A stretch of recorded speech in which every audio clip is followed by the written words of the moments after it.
Ассалаумағалейкум, құрметті мұсылман бауырлар. Бүгінгі біздің әңгімеміз екі кісі туралы. Бірі бай болса, бірі құрылысшы, архитектор. Әлгі архитектор өз ісінің маманы. Өз заманындағы ең үздік архитекторлардың қатарында. Ал бай кісі ол кісіні сұратып, іздетіп, өзіне алдырады. Уақыт өтеді, бір күні екеуі жолығады.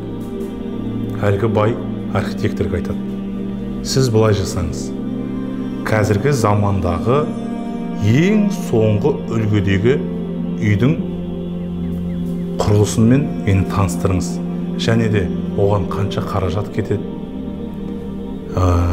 және де өзіңіздің жұмыс ақыңызды айтыңыз дейді.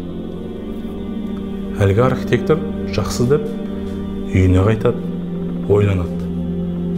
Қазіргі уақыттағы ең үздік үй ол ақылды үй. Оның қаражатын көтере ала ма екен? Ондай үйді салуға көп қаражат кетеді. Менің де жұмыс ақым өте көп болады деп, өзінің ойындағы қаражатты жазып, құрылысқа кететін шығынды жазып, әлгі байға барады. Ол бай ақшаға қарап тұрып: жақсы, бұл үй ең үздік үй бола ма дейді. Иә, олай болса құрылысты бастаңыз, мен бірден сізге ақшаны аударам деп, қолына ақшаны беріп, құрылысқа жібереді. Құрылыс басталады, уақыт өтеді. Әлгі архитекторды қадағалап жүрген бай жоқ. Бай үй қалай болып жатыр деп бірде-бір хабар алмайды. Оны байқаған әлгі құрылысшы архитектор сұрау жоқ. Үйдің қандай болатынын көрсетейін деп, ең арзан кірпіштер алып, ең арзан цементтер, шатырлар, құрылысшылардың өзін, және ұсталардың, мықты білетін адамдарды қайтарып, қолына іс келсе болды, кірпіш қалай алатын адамды шақырып, сырты бүтін, іші түтін бір үйді салады.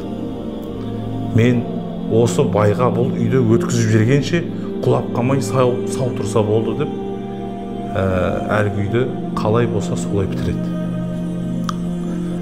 Үй бітеді. Адамдардың бәрі әлгі үйдің сыртына қарап: машалла, неткен керемет үлкен үй дейді. Қайдан білсін, оның жер сілкініс түгілі көшесіне үлкен жүк көлігі өтсе қирап қалатын.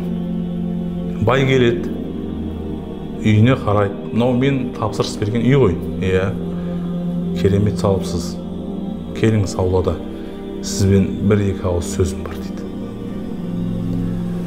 Архитектор қасына келіп жайғасады. Бай қасында отырып, әлгі архитекторға былай дейді: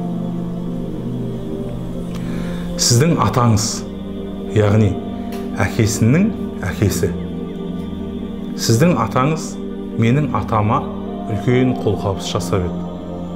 Сіздің атаңыз менің атама үй беріп, отбасы құруына себеп болған еді. Міне, сіздің атаңыздың берген үйінде менің әкем өсті, біз өстік, үй болдық, өстік, өндік, өбірлі шөбірлі болдық. Аллаға шүкір, міне қазір жағдайымыз осы. Сол сіздің атаңыздан қалған ұрпақтардан жалғыз тұяқ өзіңіз екенсіз. Өзіңізді іздедім, немен айналысады екен деп сұрастырдым. Ең білікті архитектор екенсіз. Сізді таптым. Осы үй менің атамның атынан сізге. Сіздің атаңыз бізге де осылай барымен бөліскен болатын деп, әлгі архитектордың салған үйін өзіне табыстайды. Кілтін.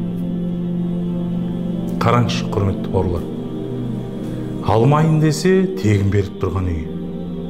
Алайын десе, әлгі үйдің жағдайы қандай екен біледі. Оның ең арзан заттармен салған. Егер ол үй өзіне қаладын білгенде, ол кісі ол үйден ешқандай, яғни эконом жасалмай, өзінің ақысын да қосып, сол үйді керемет салуға ары қарай не істейтін еді, үлестіретін еді.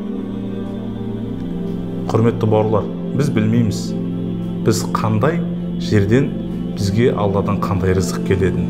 Біз не жасап жатсақ та, сол ісімізді жоғарғы сапада жасауды Алла нәсіп етсін. Бізге айналып келмесе де, ұрпағымыздың, біздің істеген ісіміздің жемісін жейтіні сөзсіз. Құрметті бауырлар, әрбір ісіміз халал және сапалы болсын. Ассаламу алейкум рахматуллахи ва баракатух.